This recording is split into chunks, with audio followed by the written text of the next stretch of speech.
नमस्कार दोस्तों, टीचर भी यूट्यूब चैनल में आपका एक बार फिर से स्वागत है।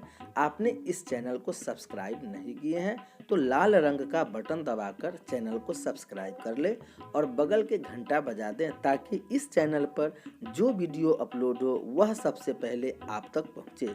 हाँ दोस्तों, लाइक करना नहीं भूलेंगे क्योंकि आपके लाइक करने से ही हमारे मेहनत का फल मिलता है।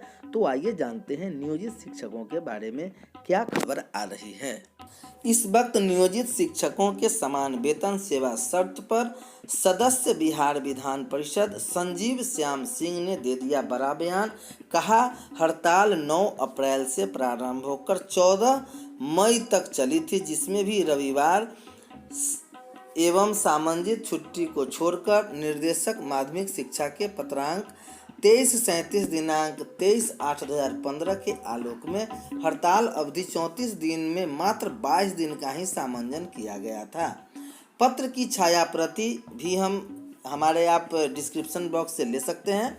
देशव्यापी लॉकडाउन सभी विभागों एवं प्रत्येक नागरिक पर लागू था, लेकिन अपर मुख्य सचिव शिक्षा विभाग के पत्रांक 216 दिनांक 18/5/2020 द्वारा राज्य के सभी विद्यालयों को खोलने का आदेश दिया गया था, जिसका पालन करते हुए शिक्षक क्वारंटाइन केंद्र पर अपने जान को जोखिम में डालकर भी निरंतर सेवा देते रहे हैं तथा विद्यालय में उपस्थित रहे हैं। लेकिन शिक्षा विभाग द्वारा ग्रीष्मावकाश 18 मई से 31 मई तक लॉकडाउन का कारण बताकर काट लिया गया, जो कहीं से न्यायपूर्ण नहीं है।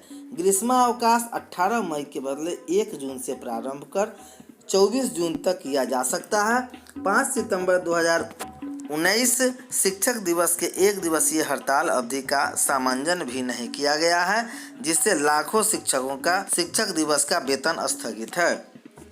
अतः ग्रीष्मावकाश 18 मई से 31 मई तक सामंजित करने तथा ग्रीष्मावकाश 1 जून से प्रारंभ कर 24 जून तक घोषित कर हड़ताल अवधि का सामंजन करने तथा महाशिवरात्रि, होली एवं रविवार की छुट्टी को हड़ताल अवधि से अलग करना चाहिए।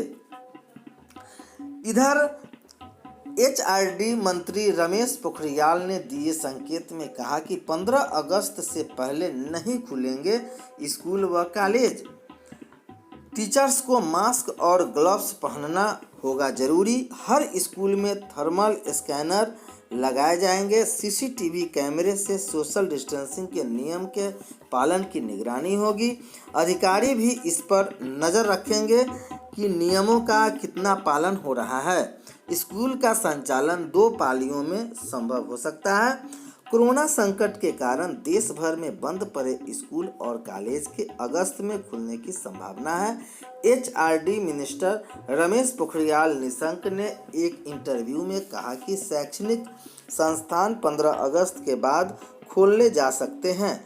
उन्होंने यह भी कहा कि सरकार की कोशिश है कि उससे पहले स्कूलों व कॉलेजों की सभी परीक्षाओं से लंबित रिजल्ट को घोषित कर दिया जाए। वैसे यह देखा जाना बाकी है कि यदि अगस्त में स्कूल कॉलेज फिर से खुले तो उनके लिए दिशा निर्देश क्या होंगे।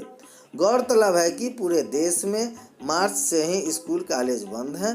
लगभग 33 करोड़ छात्र शिक्षण संस्थान खुलने को लेकर ऊहापोह में है। हालांकि स्कूलों की ओर से ऑनलाइन क्लास के जरिए स्टूडेंट का सिलेबस पूरा करने का प्रयास किया जा रहा है, मगर स्कूलों की तरह स्टडी का माहौल नहीं मिलने की वजह से अभिभावकों को बच्चों की पढ़ाई को लेकर काफ़ी चिंता हो रही है। इससे पहले रिपोर्ट में कहा गया था कि स्कूल कॉलेज जुलाई में खोले जा सकते हैं। वही नीति आयोग के सदस्य वीके सारस्वत ने स्कूल के दोबारा खुलने की स्थिति में शिफ्ट सिस्टम लागू करने की सलाह दी है। उन्होंने प्रोजेक्ट बेस्ड लर्निंग के उद्देश्य के साथ ऑनलाइन क्लास जारी रखने का समर्थन भी किया है। धार्मिक स्थल, शॉपिंग मॉल, होटल और रेस्तरां आज से खुलने की तैयारी में है। राज्य में सोमवार से मंदिर, मस्जिद, गिरजाघर, गुरुद्वारे आदि धार्मिक स्थलों में पूजा पाठ शुरू हो जाएगा। धार्मिक स्थलों के साथ साथ होटल, रेस्टोरेंट और मॉल भी खुल जाएंगे। इनके प्रवेश द्वार पर सैनिटाइजर और थर्मल स्क्रीनिंग होना जरूरी होगा। अनलॉक 1 की गाइडलाइन के साथ साथ अन्य सावधानी भी बरतनी होगी। राज्य के गृह विभाग ने इस संबंध में रविवार को केंद्र की गाइडलाइन का पालन करने का दिशा निर्देश जारी कर दिया गया है। होटल और रेस्तरां 50% क्षमता के साथ इनका संचालन होगा। बफे सर्विस वैन रेस्तरां में बार की अनुमति नहीं होगी। चिल्ड्रेन प्ले एरिया बंद रहेंगे। Gaming arcade, children play area और सिनेमा हॉल बंद रहेंगे। मॉल में ग्राहक कपड़ों का नहीं करेंगे ट्रायल।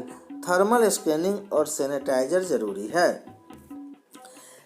इधर को वार्ता के लिए बुलाए शिक्षा विभाग।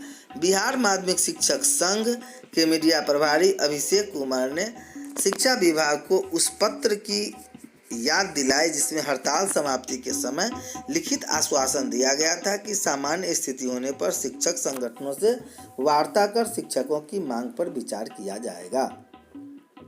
उन्होंने कहा कि अब राज्य के सभी कार्यालय तथा व्यावसायिक प्रतिष्ठान खुलने लगे हैं। आवागमन भी सामान्य हो चुका है। शिक्षा विभाग ने भी राज्य के सभी शिक्षण संस्थानों, शिक्षकों, छात्र छात्राओं के अभिभावकों आदि से शिक्षण संस्थान खोलने के बारे में राय मांगी है। संभव है जो आम राय बन रही है उसमें उम्मीद की जा सकती है कि जल्द ही राज्य के सभी शिक्षण संस्थान कुछ सावधानियों व शर्तों के साथ खोले जाएंगे। उन्होंने शिक्षा विभाग के अपर मुख्य सचिव से अपील की है कि अपने लिखित आश्वासन के अनुसार अविलंब शिक्षक संगठनों को वार्ता के लिए आमंत्रित करें। उन्होंने कहा कि सरकार व विभाग शिक्षकों की मांगों को जल्द पूरा करे। इससे जब विद्यालय खुले तो शिक्षक अपने दोगुनी ऊर्जा, तन्मयता एवं उत्साह के साथ पठन पाठन करे। मुख्यमंत्री के हस्तक्षेप के बाद शिक्षा विभाग के लिखित आश्वासन के बाद 4 मई को दोनों संगठनों ने शिक्षा विभाग को पत्र लिखकर अनिश्चितकालीन हड़ताल वापस ले ली थी। एएन कॉलेज में 10 दिवसीय फैकल्टी डेवलपमेंट प्रोग्राम की हुई शुरुआत। इधर एएन कॉलेज IQAC के तत्वाधान में 10 दिवसीय फैकल्टी डेवलपमेंट प्रोग्राम का उद्घाटन रविवार को ऑनलाइन किया गया। एएन कॉलेज IQAC तथा remote learning through spoken tutorial IIT Bombay द्वारा आयोजित यह FDP 8 जून से शुरू होकर 17 जून तक संचालित किया जाएगा।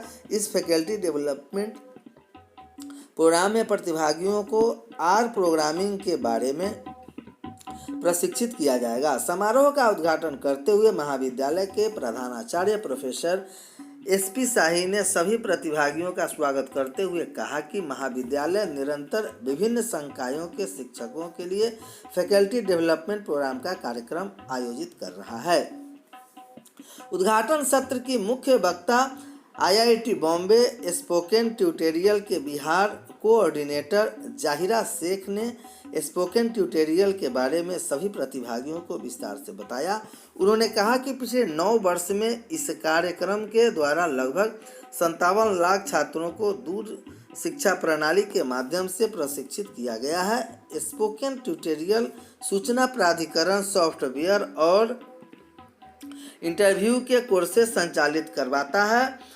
इस माध्यम का प्रयोग कर शिक्षक अपने छात्र विभिन्न प्रकार के कोर्स ऑनलाइन माध्यम से कर सकते हैं। Spoken tutorial basic IT skill, graphic तथा animation, programming language, web development, database management इत्यादि के कोर्स संचालित करता है। जाहिरा शेख ने सभी प्रतिभागियों से अपने अपने महाविद्यालय को स्पोकन ट्यूटोरियल से जोड़ने हेतु प्रेरित किया।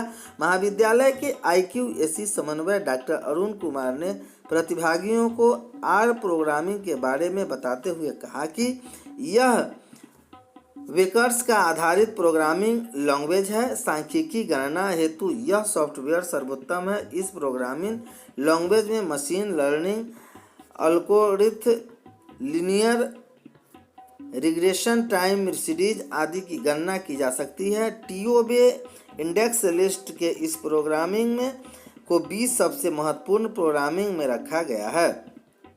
इस कार्यक्रम का संचालन IQAC की ज्वाइंट कोऑर्डिनेटर डॉक्टर रत्न अमृत ने किया। प्रोफेसर प्रीति सिन्हा ने